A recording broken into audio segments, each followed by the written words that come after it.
Hello friends, this is Sakshi and you are on my YouTube channel Enjoy Learning with Sakshi Pandey। तो आज की video में हम कर रहे हैं क्लास 7 हिस्ट्री का लेसन नंबर 3 द दिल्ली सल्तनत।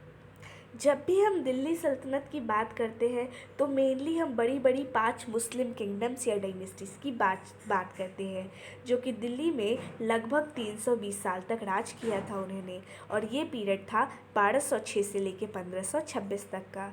सो हम लिख सकते हैं एग्ज़ाम में द दिल्ली सल्तनत रेफर्स टू 5 मुस्लिम किंगडम्स और dynasties which were based mostly in Delhi for 320 years. यानी उनका जो रेन था वो कितना था, 320 ईयर्स का। The Delhi Sultans built many cities in the area that is known today as Delhi. यानी जो दिल्ली के सुल्तान थे, अभी दिल्ली सल्तनत के बारे में पढ़ रहे हैं, तो सल्तनत को जो रूल करता था वो क्या कहलाता था, सुल्तान कहलाता था। तो जो भी ये सारे दिल्ली सुल्तान थे इन्होंने बड़ी बड़ी सिटीज़ बनाई दिल्ली में। फिर हमारी बुक में दिया है कि तोमर्स जो थे वो दिल्ली में राज करते थे अर्ली 12th सेंचुरी में, जिसमें अनंगपाला के बारे में हमने पढ़ा जो कि 1130 से लेके 1145 तक उन्होंने रूल किया था। फिर हमने चौहान्स के बारे में आपकी बुक में दिया है, तो उनका जो रूल था वो 1165 टू 1192 था। और ये चौहान में भी पृथ्वीराज चौहान का रूल था 1175 टू 1192।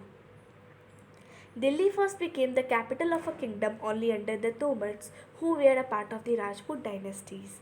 यानी दिल्ली जो है पहले वो उतनी फेमस नहीं थी जितनी आज है। पहले उसकी इतनी वैल्यू नहीं थी, उसकी इतनी इम्पोर्टेंस नहीं थी। अब पूरा किंगडम यानी पूरा जो भी किंगडम था उसका कैपिटल इसे जब हम मानते हैं तो ये मानना शुरू हुआ था तोमर्स के अंडर। यानी तोमर के आने के बाद ही दिल्ली की इम्पोर्टेंस बढ़ी। और ये तोमर जो थे वो राजपूत डायनेस्टी से बिलोंग करते थे। फिर मिड 12th सेंचुरी यानी 12th सेंचुरी की 12वीं सदी की हाफ में जो थे तोमर राजपूत को हरा दिया चौहान्स ने। ठीक है, Delhi became an important commercial centre under the Tomars and Chauhans. और यही पीरियड जिसमें तोमर राजपूत हारे और चौहान जीते, इसी वक्त दिल्ली जो है वो एक कमर्शियल सेंटर बन गई जहाँ पे गुड्स का जो प्रोडक्शन था, बहुत ज़्यादा एक्सचेंज था, वो बढ़ गया। सो ना ही वो पहले किसी किंगडम का कैपिटल थी, उसका काम किया तोमर राजपूत ने। और फिर इन तोमर राजपूत को हराया था चौहान्स ने 12th सेंचुरी के मिड टाइम में, और उसी के बाद ये कमर्शियल सेंटर बन गई। अब बहुत सारे जो बड़े बड़े जैन मर्चेंट्स थे जो कि दिल्ली में रहा करते थे, उन्होंने ही बहुत सारे टेम्पल्स बनाए जो प्रेजेंट डे में भी दिल्ली में मौजूद है। आगे देखते हैं। अब यहाँ पे हमें ये दिख रही है इंडिया का मैप। तो अब हम मोहम्मद गजनी, इसके बारे में हमने सेकंड चैप्टर में भी पढ़ा है, महमूद गजनी। तो उसका जो एम्पायर था वो आप जो रेड कलर से यहाँ पे बाउंड्री बनी है इसके अंदर जितना भी एरिया है सब महमूद गजनी का एम्पायर था, जिसमें आज के दिन का अफ़गानिस्तान भी है। Now let's see the slave dynasty 1206 AD.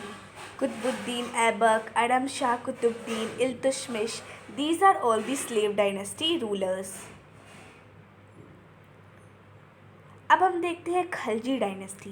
Jalaluddin Khalji established Khalji dynasty.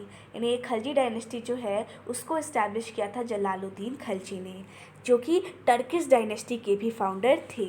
Jalaluddin Khalji was 70 when he ascended the throne.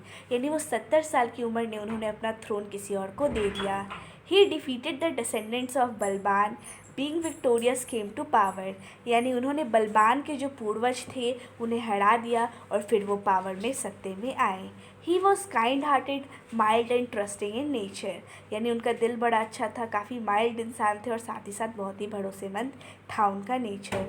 The most important event during the reign of Jalaluddin was attack on the Yadav city of Devagiri. यानी उनके period का जो सबसे important event है वो ये है कि उन्होंने देवागढ़ी के यादव सिटी पे अटैक किया था। और ये हमने पढ़ा है जलालुद्दीन खिलजी के बारे में। अब हम पढ़ते हैं अलाउद्दीन खिलजी के बारे में। The new emperor of Delhi Alauddin Khilji यानी दिल्ली का भी एक नया एम्पायर आया जिसका नाम था अलाउद्दीन खिलजी। तो इस नाम के बारे में आपने एक मूवी में भी पढ़ा है जो है पद्मावत। उस मूवी में आपने इनके बारे में बहुत सुना है। तो ये जो थे वो दिल्ली के नए एम्पायर थे और ये अच्छे से एम्पायर नहीं बने थे, यानी इनको खुशी खुशी नहीं मिला था। इन्होंने अपने अंकल जलालुद्दीन फ़िरोज़े को मार के थ्रोन को हासिल किया था, जैसा कि आपने मूवी में भी देखा होगा। यानी इन्होंने अपने अंकल को चीट किया और फिर थ्रोन हासिल किया। It was his ambition to establish a vast empire, यानी ये उसका एम्बिशन था, उसका शौक़ था कि वो एक बड़ा सा एम्पायर जो है उसको स्टेबलाइश करे। और उसने बहुत सारे कॉन्ट्रोवर्शियल पॉलिसीज़ भी इंट्रोड्यूस कराए। All religious lands were confiscated and marriage between noble families were sanctioned by the king, यानी जो भी अब रिलीजियस लैंड थे उनको इन्होंने कॉन्फिस्केटेड कर दिया और साथ ही साथ जो भी नोबल फैमिलीज़ की मैरिज होती थी उसको किंग ही सैंक्शन करता था, तभी मैरिज होती थी। The emperor also introduced market and price control for food grains, cloth and other essentials, यानी जो एम्परर थे अलाउद्दीन खिलजी वो बहुत ही ज़्यादा रूड थे, बहुत ज़्यादा क्रूएल थे और उन्होंने पूरा मार्केट में जो रूल्स थे वो भी अपने ही, यानी जो भी मार्केट में सामान बेचा जा रहा है उसका प्राइस वो तय करते थे। फूड ग्रेन्स का प्राइस, क्लोथ का या फिर जो भी एसेंशियल मटेरियल होता था सबका प्राइस वही डिसाइड करते थे। The land revenue was raised and made very efficient, यानी जो लैंड रेवेन्यू था, जो भी टैक्सेस वो लेते थे उसको बहुत ज़्यादा बढ़ा दिया था और उसको इम्पोर्टेंट कर दिया था कि जो नहीं देगा उसे हम सज़ा देंगे। Thus, the emperor enforced a highly centralized system of government. अब इतने ज़्यादा यहाँ पे स्ट्रिक्ट रूल्स थे इसीलिए एक सेंट्रलाइज सिस्टम बन गया गवर्नमेंट का।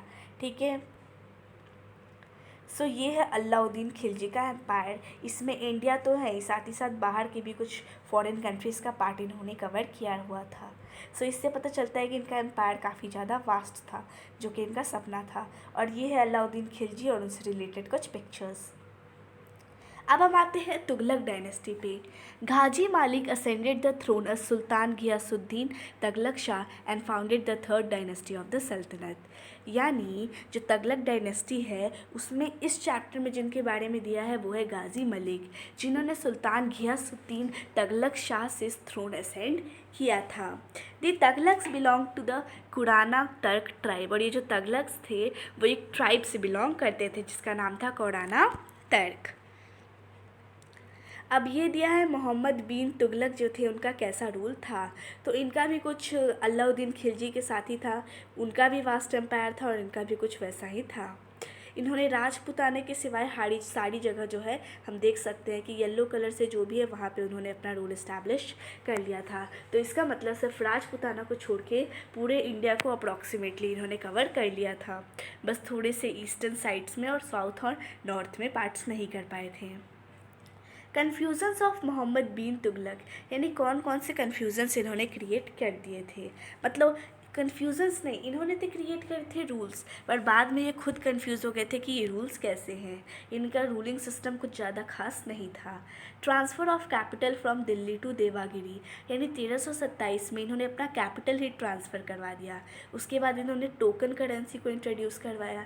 Expedition for the conquest of Khurasan in Iraq and then conquest of Qarachil scheme, और उसके बाद उन्होंने लैंड रेवेन्यू भी बहुत ज़्यादा बढ़ा दिया। सो ये उनसे रिलेटेड पिक्चर्स हैं। फिर हमें पढ़ना है सैयद डायनेस्टी के बारे में। Khizr Khan the founder of the Sayyid dynasty had collaborated with Timur and as a reward he was given the governorship of Lahore, Multan and Dipalpur, यानी खिज़र खान ये एक ऐसे इंसान का नाम है जिन्होंने सैयद डायनेस्टी को फाउंड किया था। उन्होंने तिमूर जो थे उनके साथ कोलैबोरेट किया था और रिवार्ड के रूप में उन्हें लाहौर, मुल्तान और दीपालपुर की गवर्नरशिप दे दी गई थी। In 1415 he invaded Delhi and became its master, पर ये जो थे वो उससे खुश नहीं थे, इसलिए 1414 में इन्होंने दिल्ली पे हमला किया और एक मास्टर बन गए। अलाउद्दीन अलम Shah was the last ruler of the Sayyid dynasty, यानी अलाउद्दीन अलम शाह जो थे वो सैयद डायनेस्टी के लास्ट रूलर थे and hardly did more than sustain the सल्तनत इन दिल्ली अंटिल 1451। सो नाउ हमारा चैप्टर ख़त्म हो जाता है। Wish you like the video. Thanks for watching the video.